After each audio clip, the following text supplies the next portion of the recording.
Hello and a very warm welcome to ET Studios. We are coming to you from ET Retail's Great India Retail Summit 24. I'm Himanshi Tiwari, and here on ET Studios we bring you an engaging and insightful interview series with exclusive conversations with India's top retail leaders. Right now we have got a retail titan of industry joining us. Please give a warm welcome to Samir K Modi, the Managing Director of Modi Enterprises. Samir, it's fantastic to have you here. Thank you for having me here. Yeah, so Samir, let's dive right in. We all love a good origin story. So can you tell us how your journey in the retail sector began and what sparked your interest in this industry? So I started my first stint with retail in America with Philip Morris. I started as a management trainee, got down to become a brand manager in Marlboro. The first challenge was Black Friday. The report got leaked and there was a thing of that premium cigarettes were priced $2 more expensive than generic cigarettes. Okay. And that's when the CEO came to us and said that he wanted the entire country by 9 a.m. tomorrow to get a $20 discount. And that's how really the journey started of how to do marketing and things in a unique manner. And from there, I came back to India, started running an old business of family for cleaning products called Modern Home Care, and was started with cleaning floors in hotel lobbies at 5 a.m. in the morning, trying to convince the housekeeping head to buy my floor cleaner. So I think Philip Morris with Marlboro and Modern Home Care with cleaning products was the first start of getting into retail. All right. So from Philip Morris to here at Modi Enterprises, it has been truly a great journey. That's all we can say. When we talk about Modi Enterprises or any organization for that matter, innovation is the name of the game, right? So can you share some cool examples of how Modi Enterprises fosters innovations across its various businesses to stay ahead of the curve? Well, we don't have any set formula. Okay. Our greatest strength is our people. Yeah. We have a concept called Miraki, which is whatever you do with some love and creativity in what you do. And that is truly the first innovation we brought into the system, is people. Yeah. If people can contribute, people can think, then people can build. Yeah. So the first innovation that Modi Enterprise really works on is making sure we have happy people. Yeah. With happy people, you get happiness all around. Innovations that we brought in were things like Shadi Wali coffee, hot dogs. Now we're coming in with robotic coffee makers, robots on the floor, candy floss machines. Again, products which are first of its kind, glass cleaners that are anti-fogging, floor cleaners do not strip polish. Really taking from everyday problems. Yeah. Problems that you and me know, but you can't find solutions. Things like make your own lipstick. I found women goes in twos in bathrooms only in India. Yeah. And when they go to the bathroom, what do they discuss? Lipstick.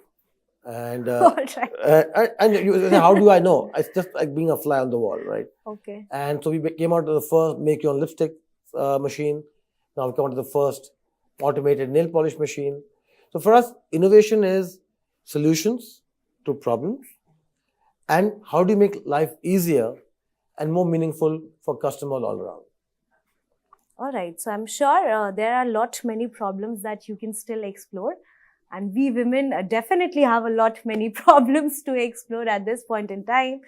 But creating memorable customer experiences that you are talking about is very crucial.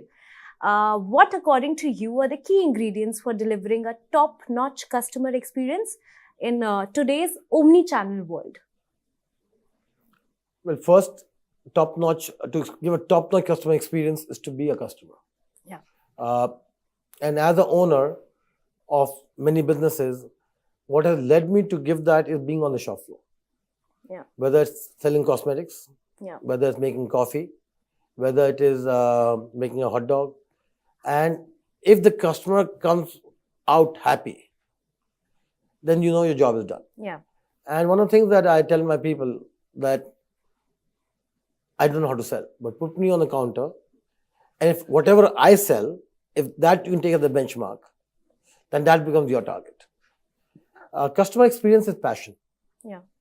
And if a person behind the counter, a salesperson, knows what he or she is selling and why she's selling, Yeah. to customer who comes in, and it's not really about the product, it's what you feel What you feel. once you leave the counter. Yeah. Right? For me, You're that's the selling most an experience It's basically. experience, not even experience. It's how do I feel? Yeah. I mean, I've gone to restaurants where the food is bad, but service is so good. You end up tipping more than the bill. Yeah. Have you gone to a dhaba or any time in India, roadside dhabas? The service is fantastic, right? Yeah. Because there's one mundu, Yeah. one guy cooking, and the mundu is running saying, "Saab, saab, saab." But before you know it, he's bought your tea, he's bought a paratha, he's bought makhan, Yeah. and before you order more, he's bought more parathas. And so that has been our tradition. Oh. Our tradition has been very simple and keep it very happy, and customer is king. Now with modernization, we have lost that Yeah. old world Human touch. Yeah. And I think that is the most important thing that can make or break any product. All right. So human touch it is. And for Modi Enterprises, it is happy employees and happy customers. Right. And also I wanted to know about the seamless experiences. How are you creating those seamless experiences across channels, and how is Modi Enterprises kind of tackling the challenge of designing the cohesive customer journeys across, different touch points? See, COVID happened. Yeah. And one day I woke up in shock. One day there was this whole world of online retail. For us people who are the guys don't dhadi karna, fold your sleeves, roll off your shirts and clean the floor. Yeah. Hardcore brick and mortar guys Yeah. who built businesses brick by brick. So it's been a tough journey. I would say is how do you marry something that you can buy at a click of a finger to something where you need to go and convince somebody. Like today I can compare multiple prices on a touch of a button. I can get the best deal, touch a button. And then these are the customers who are coming to you saying, I got a discount of 100 rupees online, Yeah. and you give me discount 10 rupees. Yeah. Yeah. So how do you do that? So what we've been able to do is really one that keep our online strategy very simple, that we want discount. Okay. And what we do there, we'll do here. Plus, Okay. offline, we tend to give a higher experience to compensate for the speed of online. So we're able to marry those simply because of consistency, price matching, experiences, doing things that you can't do online, like personalization. Yeah.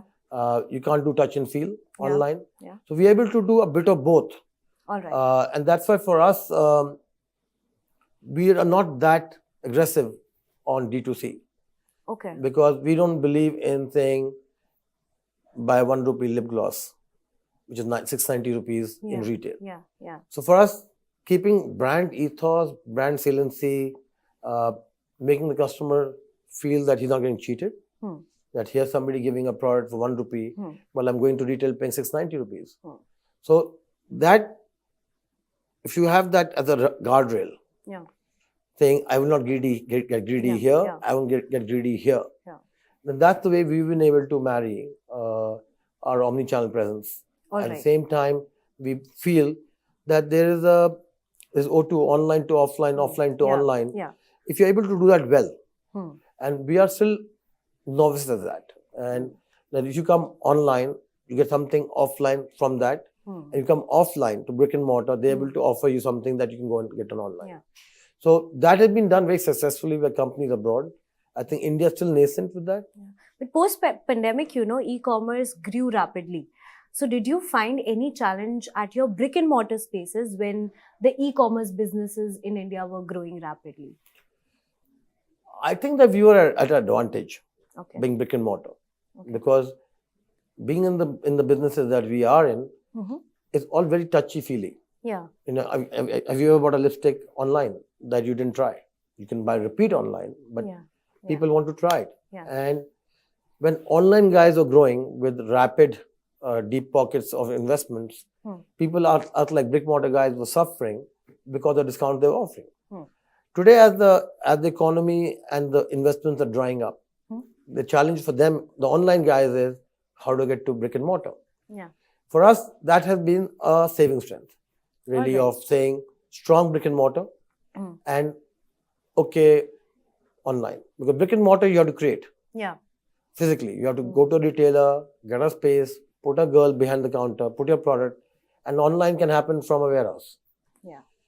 So that's been our saving space, and also that's been our biggest advantage, competing with online. All right. So we have talked about challenges. We have talked about marrying brick and mortar to e-commerce. Now, if you can sum up in just one line about the trends that you are anticipating in the coming few years for this industry. I think one of the biggest trends is going to be AI. Okay. And also augmented reality. Okay. How do you get the 360-degree approach?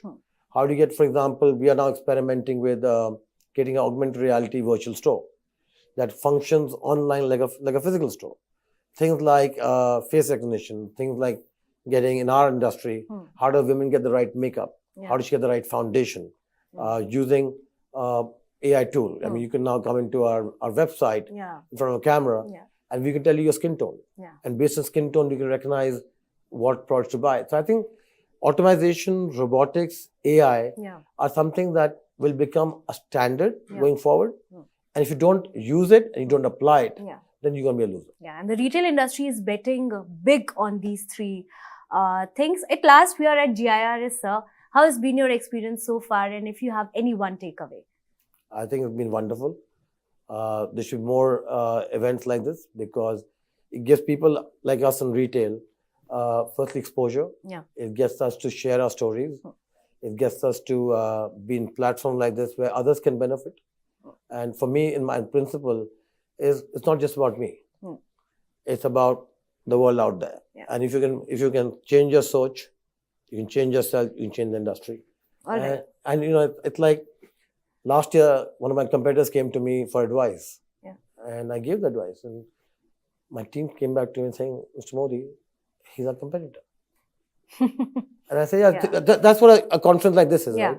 You can be anybody, and your job is to share. And I think you guys are doing a fantastic job. I know it's your first endeavor in the segment. So I wish you guys all the best. And it's truly been an honor and pleasure to be here. Thank you so much for your words. We believe in thriving in community. And ending on that note, it was a pleasure to have you here, sir. And thank you. That's all we have for this episode. Stay tuned for many more exciting conversations. Until next time, many thanks for watching.